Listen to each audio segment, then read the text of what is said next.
Hello mga kapanyang ko. Itong video nga po pala ay yung mga nakaraang linggong ganap pa. Hindi ko nga lang ma-edit-edit dahil nga yung mga artista ay nandito na naman nagsiumpukan.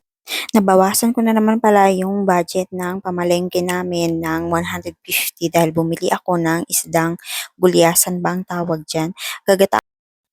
Aloy sana yung gagataan ko. Yun nga lang wala akong makitang aloy sa palengke nung nakaraang pumunta ako kaya yan na lang yung isdang aking binili. At pagkatapos ko nga palang malinisan dyan at paghiwa-hiwain yung isda ay naglagay ako ng kamatis, bawang at saka dahon ng sibuyas. Pagkatapos naglagay ako ng asin, paminta at saka konting pampasarap at syempre hindi mawala yung suka.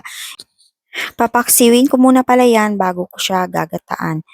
At nung nasalang ko na nga yan at kumulo na, naglagay ako dyan ng mga gulay na talong, okra at saka sitaw.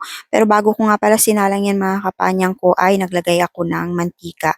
Mas masarap kasi sa paksiw yung may mantika. Napakalinamnam kapag iyong inulam.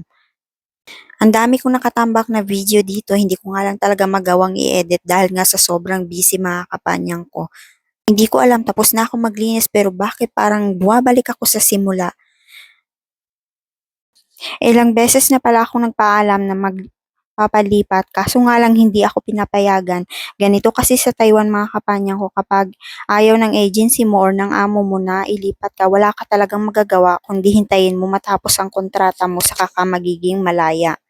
At munti ko na palang nakalimutan, naglagay na pala ako ng gata dyan. At pagkatapos nilagay ko na rin tong dahon ng pechay.